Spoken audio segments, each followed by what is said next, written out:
CSIR's Institute of Genomics and Integrative Biology at Delhi, India.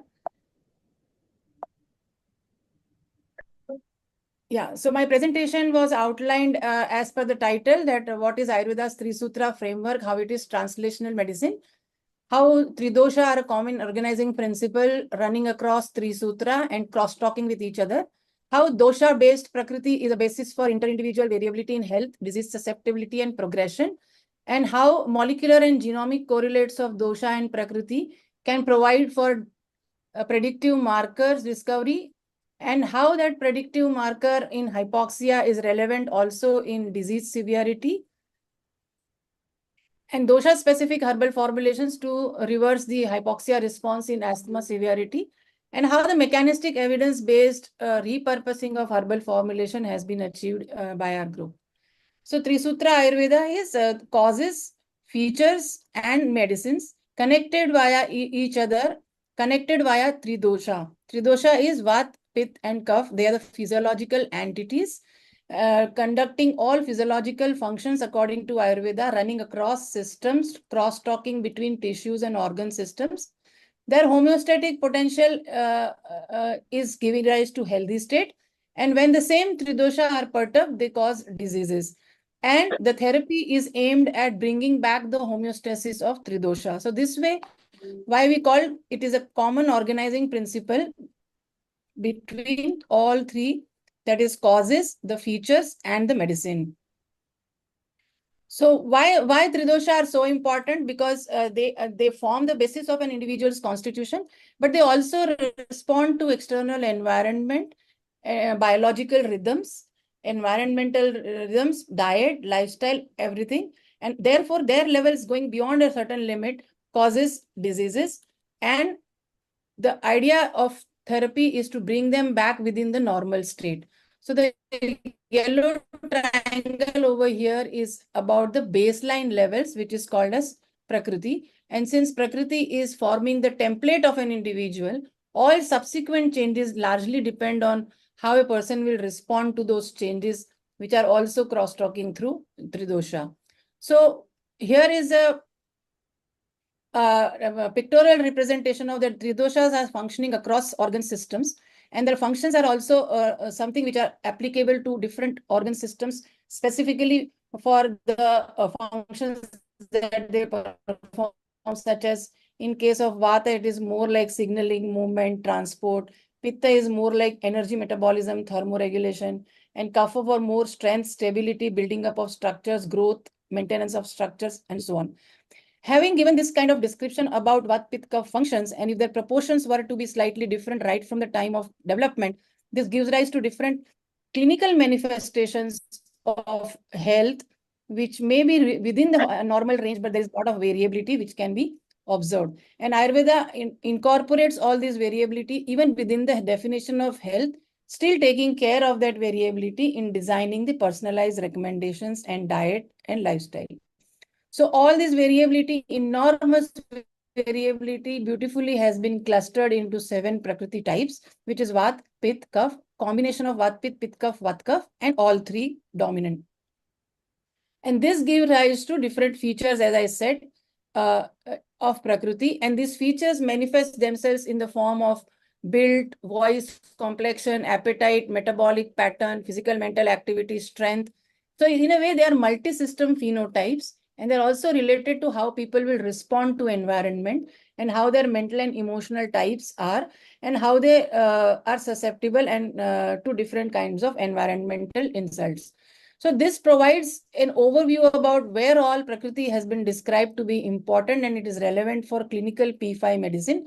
When I say P5, it is a Western connotation of predictive, personalized, promotive, and participatory in nature. And all these things, these biological descriptions about Prakriti, as I mentioned earlier, they actually are responsible for these kind of applications in medicine, which is predictive, promotive, personalized, and participatory. So what we know in modern science today, we are also modern medicine also is struggling with finding out markers or identifying a priori target population who is more likely to enter from normal to pre-disease to disease and progression and complications. We do not know who will end up in what stage at what point of time. So everybody who looks normal has different body machinery, and some people have more proneness to diseases. But question is, can we identify beforehand? And once the disease sets in, people also respond differently to different same medication, even given for the same disease. So is possible to predict? So modern genomics is also trying to find genomic markers related to these differences. And for that, they are employing several approaches. I will not get into the details of those approaches. But what we at IGIB started out in 2002 was to combine these two approaches of Prakriti-specific differences at clinical phenotype level and merging them with the molecular methods of identifying molecular markers. So this is the Ayurgenomics approach that we take. And for that, we identify variability both starting from population level to individual level to internal physiological levels to molecular level. So this is the approach that we have taken in Ayurgenomics to understand multisystem phenotypic traits. So what we did to begin with was that identify from a ethnic from a homogeneous ethnic and geographical cohorts, we did their Prakriti analysis and identify Prakriti assessment using the questionnaire and identify dominant Vat, Pitta, Kapha, Prakriti individuals, so that the assumption is they will have more Vat or more Pitta or more Kapha respectively expressed in their system. So analyzing them at a molecular and biochemical as well as gene expression levels might provide us signatures corresponding to dosha. So what we found, this was our first publication ever about the genome-wide expression and biochemical correlates of dosha Prakriti, where we find even normal biochemical tests that we perform in clinics, when they are done in different Prakriti individuals, the normal ranges also vary between them. Example, Kapha individuals had a high lipid profile, Pitta individuals had high hematocrit, RBC, hemoglobin. Similarly, their gene expression patterns were also different, and these patterns were not random across genomes. They were highly enriched in certain biological processes. So that told about first evidence of whole genome gene expression level differences underlying Prakriti. And this was published in Journal of Translational Medicine. Subsequently, we followed whether these genetic gene expression level differences that we observed. One of the gene was EGLN1, which is an hypoxia sensor gene inside the body. Every cell has it. And genes that differ between Prakriti have whether it has an implication in environmental adaptation to hypoxia and disease susceptibility. So what we found was that Pitta Prakriti and Kapha Prakriti, they differed between each other with respect to gene expression profile. And when we performed a DNA level genetic variation study, we found at two positions in DNA, Pitta and Kapha Prakriti varied. And these variations were again very important ones because they were linked with high altitude adaptation. And we, through several series of analysis, we showed actually that Pitta genotype, which is similar to natives of high altitude, not only in India, but across the globe. And hence they were more adaptable to hypoxic condition. Whereas kapha-linked genotype was more seen in high altitude pulmonary edema patients. Those sea dwellers, when they went to high altitude, they got this kind of a problem. So it tells that Pitta Kapha individuals, although of a healthy individuals residing in the sea level, not having any exposure to high altitude, still are harboring genetic variations linked to hypoxia sensing pathway, and that might confer them differential susceptibility to high altitude sickness if they were to travel. So Kapha had more like sickness genotype. So this was again a paper published in Proceedings of National Academy of Science, USA. What we conclude by, just to have a summary about this thing, that we start with Ayurvedic description of Prakriti. We practically do Vat Pitta Kapha stratification using a standard questionnaire developed by us. We look at the molecular variability and we find certain genetic axes to be varying amongst Prakriti. The question is whether this EGLN1 or a hypoxia sensor, does it only have implication when people go to high altitude, or hypoxia being such a central thing in the system can also have implications in other disease severity. So one of the work that our colleague in IGIB was doing was in asthma mouse model. So with his collaboration, we showed that this very gene, when it is depressed beyond a limit, it actually exacerbates asthma by increasing the hypoxic response. And hence, hypoxic response in asthma causes the severity of asthma is what was shown.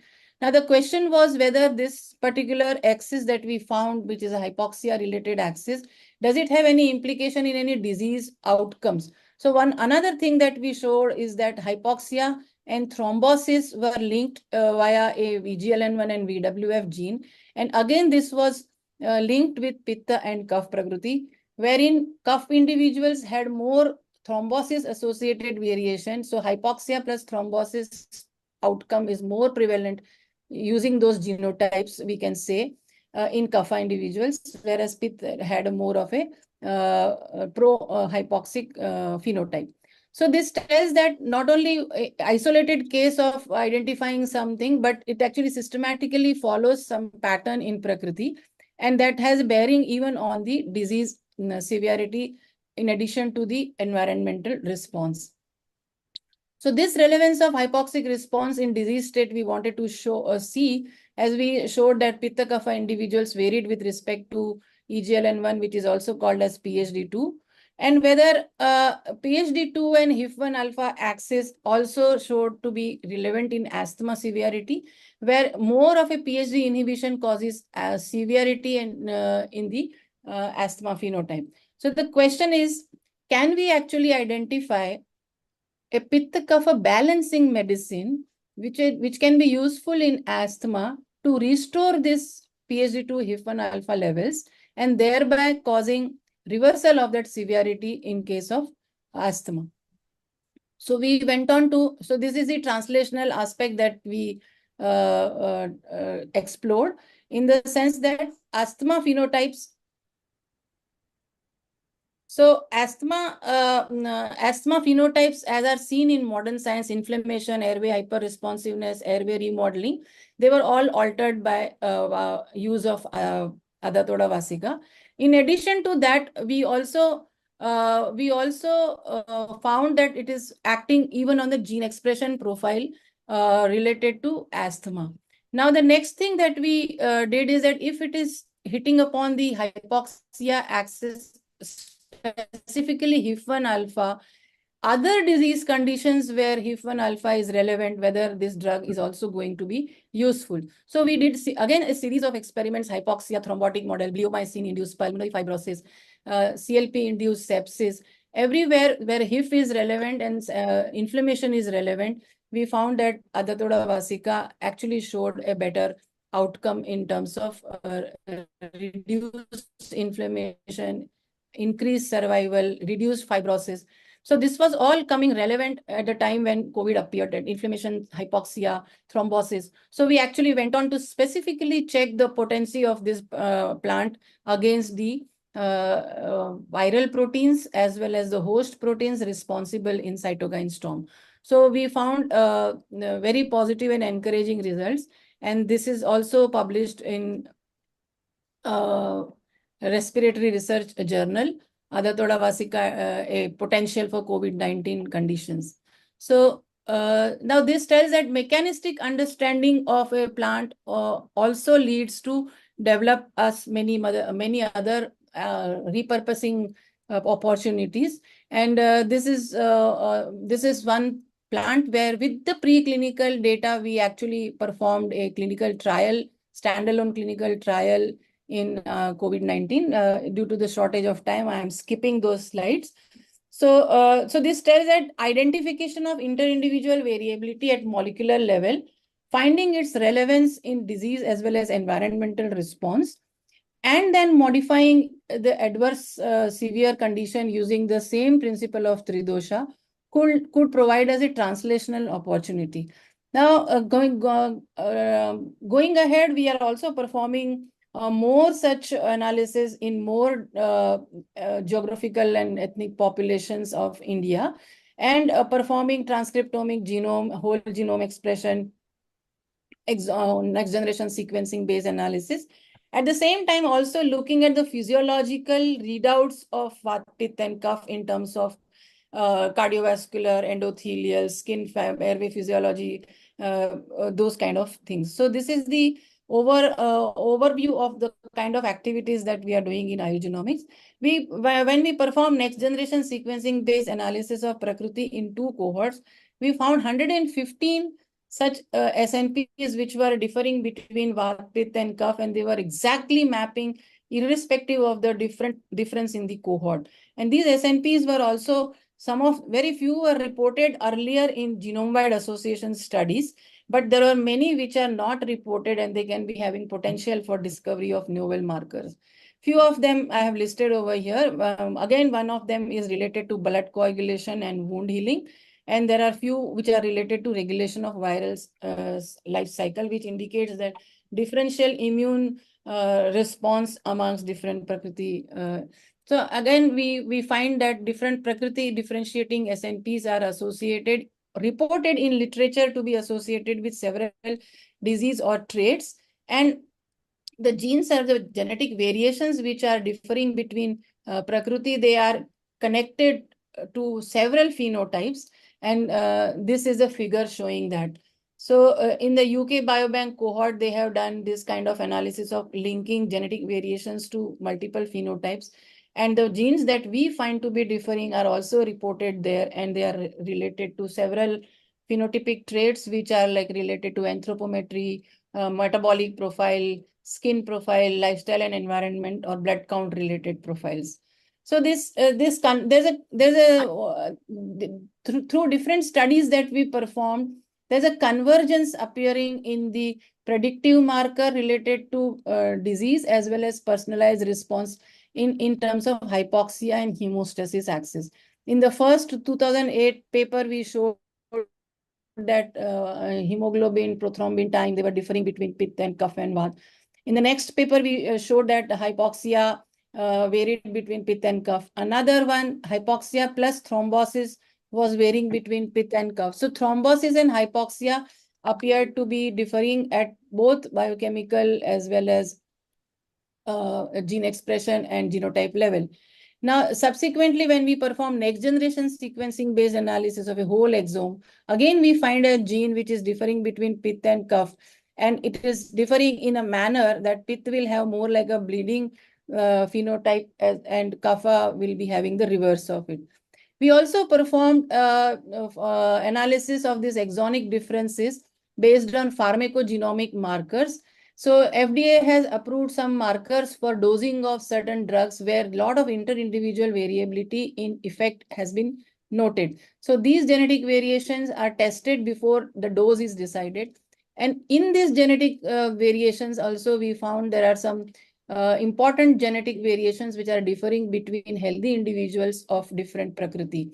And these genetic variations like F2 in the F2 gene, they are relevant for antiplatelet as well as anticoagulant therapies. So in a way, hypoxia and hemostasis axis is actually coming repeatedly through diverse sets of evidences in Prakriti, pointing towards differential disease susceptibility and differential drug response leading to personalized therapies. We are also performing, these were like baseline variations. Now, are we also talking about response to stress, different Prakriti individuals whether their response to stress is different? And how do you measure their stress at physiological level, at cellular level? So we are here talking mainly about the environmental stress like orthostatic stress, hypoxic stress. At cellular level, we are looking at UV stress, heat shock stress, hypoxia stress, whether that is differing. So this is what is the overall summary of the kind of things that we do in our group at IGIB on Ayurgenomics, population stratification, Prakriti, and then looking at molecular variations. We have actually developed cellular models of Prakriti of extreme Prakriti individuals. Peripheral blood has been taken to develop immortalized cell lines so that further studies can be done at cellular levels. We also perform several physiological functions, and there are some publications in each aspect that we have been able to achieve. All of it is just pointing towards multi-omic analysis establishing molecular variability. This is the summary of all other groups have also done, including Professor Valliath and Dr. Bhushan Patwardhan's group have also shown genetic variations, epigenetic variations. So the overall, the Prakriti and dosha has been observed to have DNA level, RNA level, microbiome, epigenetic level differences. So just to summarize, the inter-individual variability in dosha Prakriti is crucial in understanding baseline differences in health, response to environment, disease susceptibility, and progression. The genomic and molecular markers linked help us to understand not only the molecular basis, but also offer predictive insights. Example is EGLN1 and VWF. These molecular markers can also help in mechanistic understanding of traditional Ayurvedic drugs and repurposing them for present-day challenges. And molecular correlates of dosha along with pharmacogenomics markers can help enable identify personalized treatment markers and mitigate the adverse drug reactions and help in tailoring the therapies. So this is the summary of the things that I have presented. I would also like to tell that a lot of work has happened in past 20 years, and we have a big collaborative network of Ayurgenomics from different disciplines: Ayurveda, public health, modern medicine, cell biology, genomics, data analytics, within IGIB, within CSIR, and across the country. And this is the, I would like to also acknowledge our group for interdisciplinary activities and students, postdoctoral fellows, collaborators, PIs, all at IGIB. I would also like to acknowledge the funding at different stages of our Ayurgenomics work, starting from DST, CSIR, and Ministry of Ayush. We also run a PhD program in Ayurgenomics, and ACSIR is where our students register themselves, and IGIB, of course, for the whole infrastructure facility. With that, I thank you for patient listening and providing me this opportunity to talk to you, and I would be happy to discuss further.